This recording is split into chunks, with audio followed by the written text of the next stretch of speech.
Let's just quickly turn our attention from illegal mining and galamsey issues to the Achimota School and where we are today. The Board of Governors issued a statement. This was a reaction to the High Court ruling, the very first time when they reacted. And the High Court had ruled that the 2 boys should be made to go to Achimota School. And this was the governing board represented. This was the very first one reacting to the initial court ruling.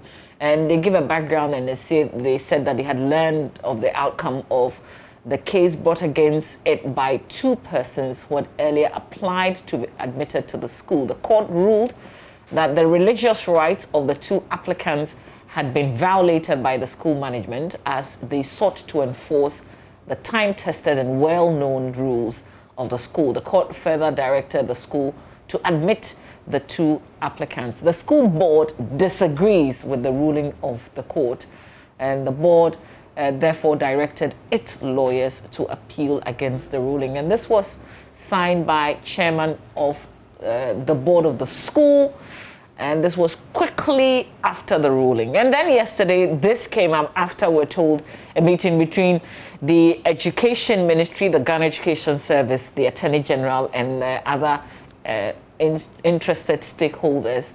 They said they had revised that statement that I read to you just a while ago, further to our statement issued on 1st June 2021 on the subject of 2 Rastafarian applicants. We have been in consultation with other relevant stakeholders to seek the best ways forward, taking into account the interests of all parties, while the board remains committed to the appeal against the High Court ruling. It will withdraw the application for a stay of execution pending the determination of the appeal by a High Court. We have accordingly advised our legal counsel in this respect. So this was the revised statement issued by the board of Achimota School after that meeting yesterday. We understand that the 2 boys have reported to school this morning. Hopefully everything stays the same. But even in this statement, they make the strong case of the fact that they are going to appeal the High Court decision. Some have said that we should let it go. I mean, at this point, Achimota should just simply give up. But they aren't giving up. They're going to be testing the law. Yeah, exactly what the applicants did. They tested the law. One High Court has given a judgment, which is not binding on another one. And who knows, the appeal might overturn whatever. But you see, I believe that we need to really tread cautiously in this direction. Human rights, yes. Does it have limits? Yes, it does. Can you imagine if one of these days a student walks into the headmaster's office and then tells the headmaster, it is my right not to wear the prescribed uniform? It wouldn't be overstretching and misdirecting. I mean, this is just the beginning. Substance of this particular case. This is just the beginning. Is it? It is just the beginning. You understand? There are people there are traditionalists who believe that they shouldn't wear, they don't wear shoes. They only use, what do you call it? I mean, you understand? So if they also walk up to the headmaster and say, okay, this is what I believe in, you understand? You see, let us not lose sight of the fact that every institution has its regulation, but must fit within our legal regime, right? You need to have some order in every situation. There must be order. Somebody must be in charge. But if we think that this is the way we should go, or this is the way we must go, as I said, we are opening the floodgates. I read a news by one Bishop Asante Entry. He said then, galamsey, it's somebody's right. Right? Isn't that, what do you call it? Prostitution is a right. That's unfair, isn't it? Oh, I mean, this no. is. You see, I mean, that is a specific issue. That is the extent to which people can stretch it, and you shouldn't be surprised. Yeah, but then you have to test it because that's what I'm saying. So they have. So what I'm saying is that we wouldn't be surprised. You see, that is why I started with the caution. Let us tread cautiously in this direction. Otherwise, it will open the floodgates, and nobody knows what will come up next. In the name of human rights. So you disagree with this ruling? I do. Because I believe that there must be order, seriously. I believe that order. You see, how old are these children? Do they really appreciate the kind of religion they are practicing so well? Is it parental influence? You understand? Look, those of us who are Christians, yeah. You go to Pentecost, don't you? Yes, I do. How did you know? I did my work. Okay. Yeah. So parents carry their children along to church. You see, that's interesting. It's good that you got to know that. You know, my father, put me into the church of Methodist church. When I grew up at 18, when I went to the university, I decided to change. So same arguments. Yeah. They are under 18. They're under 18, yes. Yeah. So they're also following what they were born into. No. Perhaps when they get to 18 or cross, they might decide to change that. I'm no longer Rastafarian. But you see, the point that the effect on their future, the effect is what they're having now. You see, and can you imagine what these children are going to go through? But what's your fear? We've seen very responsible, successful Rastafarians. So is it their culture or their religion that you disagree with? You see, it is not about the religion. It's about the fact that you have decided, to apply to a particular institution. You understand? It's like you want to join the Ghana police, and they tell you can't wear beard. You have to do this. You have to do that. It's a matter of right. As a matter of my right, I want to wear beard. The Ghana police says, no, you can't. If you want to be, a police officer, you need to look a little smart. And these are, our rules and regulations. You either go for it or you leave it.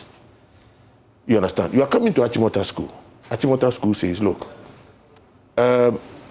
given our circumstance, we don't allow people to wear dreadlocks because of peer pressure. People can just copy. You can influence. It goes with a lot of things. But here's you understand? The argument you're making is very interesting. I appreciate your points. But another school can say, I don't mind, come. A person going to the police, that's a profession. Yes. This is a child that is being trained. But that's education. Education is your basic right. You can't go to police and say, it is my right to get into the police. Oh, listen, so take me. Listen, you see, the point is that, yes, it is my right. When the police advertises, it is for everybody. Yeah, it is for you to. It is for you to apply. It is for everybody if you qualify. Achimota School says, yes, you can have 13 ones, but that's why the uniforms are prescribed. But that's why uniforms are prescribed. But the fundamental thing has been crossed already. Computerized, GES has already placed you in the school, so they are not going to. Listen. You see. Are you saying that they didn't make any input as parents or the children choosing the schools? They also, I'm sure that was their choice. And based on your performance. That was their first choice, actually. Certainly. Because they're very brilliant. They got excellent marks. It doesn't really matter. You see, the fact that you are brilliant doesn't mean that you can break any law. Or you don't,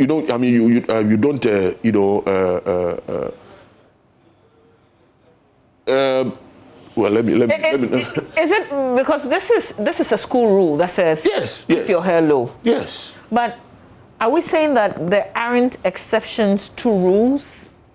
We make exceptions all the time, and if they've been able to make a very good argument that it is religion, then so be it. And what I'm saying is that let's brace ourselves. Let's get ready, because there are other people who also believe in certain things, and if they come up, I'm sure we'll not be sitting here making arguments against those people, because they also have a right. Okay. So let's get ready. Okay. Is that the conversations around that is what on the back not of necessarily. this? That is what I've been thinking about. You see, I mean, everybody has a right, but we must agree that there's a limit. There must be some limitation. We must put some brakes somewhere, especially teenagers. Because you see, let's look around. Let's look at what is happening in other places. The reason why there are countries that you wouldn't like your child, under 18 to school, to school in. You understand? It doesn't really matter. So, I was reflecting on something yesterday, and this has nothing to do with law or anything else. I just remembered that when I was studying journalism, one of my mates was a traditionalist. Cool. So he would come to school barefooted, exactly, in special costume. That's right. And it occurred to me, if we were giving education to everybody, irrespective of your background, because we're building a society, and we say education makes a lot of difference. If we were giving everybody education once they volunteered to be educated, wouldn't we have a better society in the end, whether you are whatever it is? You see, what is education in the first place? Is it just going to school or being taught in a classroom? It is not. It's the embodiment of, the development of, you as a person. Everything inclusive. You understand? Adherence to rules and regulations is part of education. Being able, to live and work within a certain regime. You understand? Education is not just, they teach you mathematics, they teach you English, they teach you this and that. No. Yeah, but that... You must come up as a total, whilst I appreciate that, yes, the mathematics and the maths, the grades, yes, that also gets you very far in life. After all, they do. There are people set standards and limits, and they say if you don't have a first degree, for instance, you can't pursue certain things. Very well. So that's equally very important. It is. And I'm just saying that aspect, if we could give it to everybody. But you have a very brilliant person who breaks the law. Is that okay?